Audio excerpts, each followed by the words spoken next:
नमस्कार दोस्तों, IBPS RRB clerk का जो एग्जाम है वो फाइनली खत्म हो गया है। 10 तारीख को पेपर था, 17 को पेपर था, 18 को पेपर था। पेपर का लेवल जो है वो ओवरऑल अगर मैं देखूं तो ज़्यादा चेंजेस हमें देखने को नहीं मिले, पेपर आसान ही था। अब बच्चों का ये सवाल है कि सर आरआरबी क्लर्क का जो है वो रिजल्ट हमें कब तक देखने को मिलेगा। देखिए, मैं आपको कुछ तथ्य बता देता हूँ ताकि आपके दिमाग में थोड़ी क्लैरिटी रहे। इंस्टेड ऑफ दिस कि आप कुछ भी डेट जो है वो समझें, आप थोड़ा सा क्लियर रहें कि इसका जो एग्जैक्ट जो रिजल्ट है वो कब तक आ सकता है। देखिए, अगर मैं इसको पास्ट ट्रेंड के हिसाब से देखूं, देखिए हमेशा आरआरबी पीओ क्लर्क में क्या हुआ है कि जो प्री का रिजल्ट और मेंस का एग्जाम है, ऑलवेज उसका डिफरेंस 30 दिन से तो कम ही रहा है हमेशा। अगर आप यहां पे देखें थोड़ा सा, आप देख सकते हैं आरआरबी पीओ मेंस 2023 में 10 सितंबर में हुआ था और आरआरबी पीओ प्री का जो रिजल्ट है 2023 में वो 23 अगस्त को आ गया था। यानी कि आपको जो डिफरेंस देखने को मिल रहा है वो लगभग आप कह सकते हैं कि 16 से 18 दिन का डिफरेंस था। सेम अगर मैं आरआरबी क्लर्क की यहां बात करूं तो मेंस का एग्जाम 2023 में 16 सितंबर में था और इसका रिजल्ट आ गया था 1 सितंबर में। आप देख सकते हैं कि नियर अबाउट 15 से 16 दिन का डिफरेंस आपको यहां भी देखने को मिला। ठीक है, उस हिसाब से अगर मैं 2024 की बात करूं, 2024 में हमने जो एक्सपेक्टेड डेट है वो क्या देखी है कि आपका मेंस का एग्जाम 29 सितंबर को क्लियर है, चूंकि कैलेंडर पहले ही आ गया था, तो 29 सितंबर को आपका मेंस का एग्जाम है और प्री का रिजल्ट हम उम्मीद कर सकते हैं कि लगभग 10 से 12 सितंबर में जो है वो प्रॉपर आरआरबी पीओ का आ सकता है।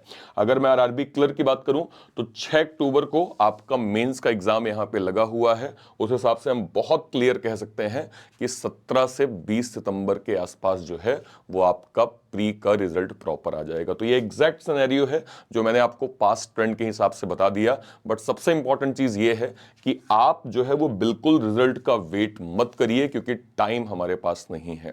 मैंने एक्सपेक्टेड कट ऑफ का वीडियो डाल दिया है, ठीक है, आप एक बार उसको गो थ्रू कर लीजिए, अच्छे से समझ लीजिए। और मेंस आपको वैसे भी पढ़ना है क्योंकि हर एक एग्जाम में अल्टीमेटली मेंस आएगा ही आएगा। सिलेबस सबका सेम होता है, बस लेवल ऑफ डिफिकल्टी अलग अलग हो सकती है। तो मेंस को आप अभी से जो है वो पढ़ना स्टार्ट कर दीजिए। इसके लिए आप डेली जो है वो करंट अफेयर पढ़ना स्टार्ट कर दीजिए, क्वांट और रीजनिंग के सेक्शनल मॉक या ओवरऑल मॉक लगाना स्टार्ट कर दीजिए, बेसिक से कॉन्सेप्ट क्लियर करना स्टार्ट कर दीजिए।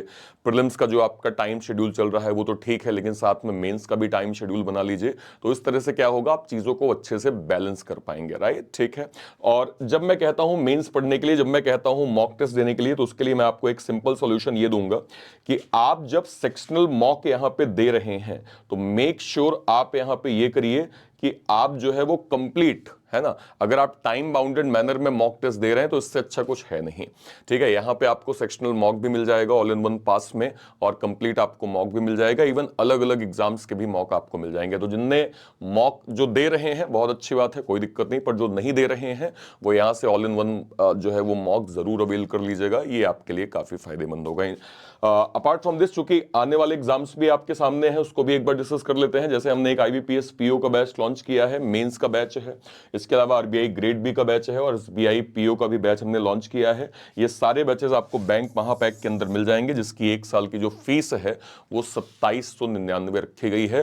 तो एक बार पीडब्ल्यू की वेबसाइट आप जरूर विजिट करिए, वहां भी आप इनका आपको ये सब का डिटेल जो है वो मिल जाएगा। कहीं भी और कोई क्वेरी होती है वीडियो के कमेंट सेक्शन में अपनी बात आप जरूर रखिएगा। तब तक के लिए till then bye bye, thank you so much, जय हिंद, थैंक यू।